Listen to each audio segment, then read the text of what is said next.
இன்னைக்கு நம்ம என்ன வீடியோ பார்க்க போறோம்னா முருங்கைக்கீரையும் முட்டையும் வச்சு ஒரு கூட்டு பொரியல் தான் பார்க்க போறோம். வாங்க வீடியோக்குள்ள போலாம். ஃப்ரெண்ட்ஸ், இன்னைக்கு நம்ம என்ன வீடியோ பார்க்க போறோம்னா இன்னைக்கு வந்து நம்ம முருங்கைக்கீரை பொரியல் தான் பார்க்க போறோம். வாங்க முருங்கைக்கீரை பொரியல்லாம் எப்படி பண்ணுங்கன்னு பார்க்கலாம். ஃபர்ஸ்ட் வந்து முருங்கைக்கீரை எல்லாத்தையும் உருவி எடுத்துக்கலாம். இங்க பாருங்க எப்படி உருவேன்னு பார்க்கலாம். இப்படி அவ்வளோத்தையும் இந்த முருங்கைக்கீரையில வந்து நம்ம முட்டை போட்டாங்க. முருங்கைக்கீரை பொரியல் பண்ண போறோம். யாரெல்லாம் முருங்கைக்கீரையில முட்டை போட்டு பொரியல் பண்ணுவீங்கன்னு கமெண்ட்ல சொல்லுங்க. நான் வந்து முட்டை போட்டு பண்ணும்போது டேஸ்டா இருக்கும். எல்லா கீரையும் உருவிக்கலாம். இதான் உருவேன். முருங்கைக்கீரை வந்து நம்மளுக்கு நல்ல சத்து.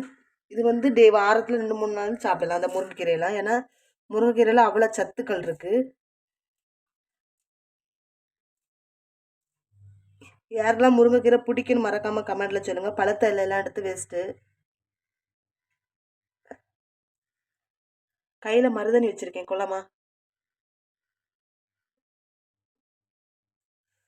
இதே மாதிரி எல்லா முருங்கைக்கீரையும் நான் உருவிட்டு வந்துடுறேன். ஏன்னா உருவி வச்சுட்டேன், முருங்கைக்கீரைலாம் உருவியாச்சு.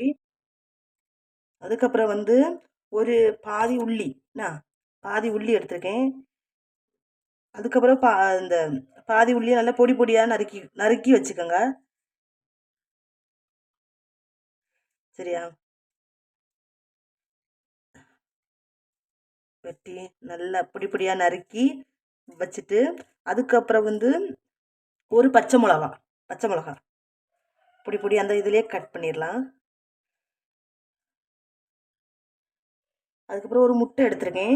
ஃபஸ்ட்டு வந்து இதுக்கு தேவையான பொருள் முருங்கைக்கீரை, ஒரு உள்ளி, ஒரு பச்சை மிளகா, ஒரு முட்டை, இவ்வளோ தான் நான் எடுத்திருக்கேன். வாங்க இனி வந்து நம்ம அடுப்பை பற்ற வச்சுட்டு நம்ம இதை ரெடி பண்ணலாம். ஃபஸ்ட்டில் வந்து சட்டி வச்சு கொஞ்சம் எண்ணெய் ஊற்றிருக்கோம். அதுக்கப்புறம் வந்து அந்த உள்ளியையும் பச்சை மிளகாயும் அதை தட்டிடணும். தட்டியாச்சு, நல்லா வசக்கணும்.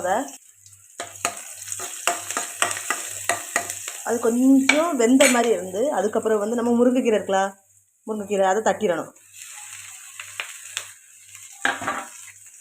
தட்டி நல்லா கிண்டி விட்டுட்டு இப்போ கொஞ்சம் உப்பு போடணுங்க. உப்பு போட்டு ஒரு கிண்டு கொஞ்சோண்டு தண்ணி ஊற்றி மூடி வச்சிட வேண்டியதானா. தண்ணி ஊற்றி வச்சு அதுக்கப்புறம் கொஞ்சோண்டு மஞ்சள் பொடி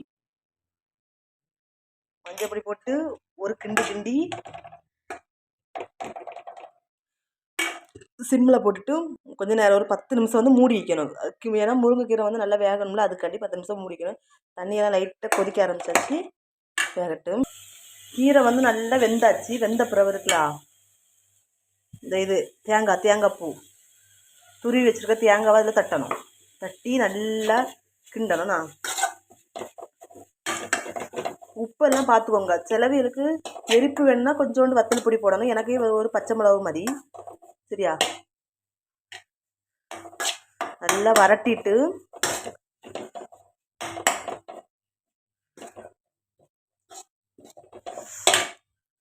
அது தேங்காயெல்லாம் கொஞ்சம் வெந்த பிறகு நம்ம வந்து முட்டையை அடித்து விற்றணும். சரியா? இனி தேங்காய் கொஞ்சம் இதாகிட்டு என்ன இருக்கலாம், இதை எப்படி இதாக்கிட்டு அதுக்கப்புறம் ஒரு முட்டையை அதை வித்துற வேண்டியதான். வீத்தி நல்லா கிண்டணும். நல்லா வரட்டி விடணும். தீயை வந்து நல்லா கூட்டி வச்சுருக்கணும். அப்போ தான் முட்டை வந்து கொஞ்சம் நல்லா வரட்டி வரும். சட்டியில் ஒட்டாமல் நல்லா வரட்டி எடுங்கண்ணா. பார்த்தீங்களா? இது வந்து கஞ்சிக்கும் நல்லாயிருக்கும், சுடுச்சோறுக்கும் நல்லாயிருக்கும். ஒருக்கா இதே மாதிரி வச்சு சாப்பிட்டு பாருங்கள், அட்டகாசமாக இருக்கும். இந்த வீடியோ உங்களுக்கு பிடிச்சிருந்தா லைக் சப்ஸ்கிரைப் மறக்காமல் பண்ணுங்கள், சப்போர்ட் பண்ணுங்கள். நீங்கள் சப்போர்ட் பண்ணும்போது எனக்கு கொஞ்சம் ஹெல்ப்ஃபுல்லாக இருக்கும். பாய்.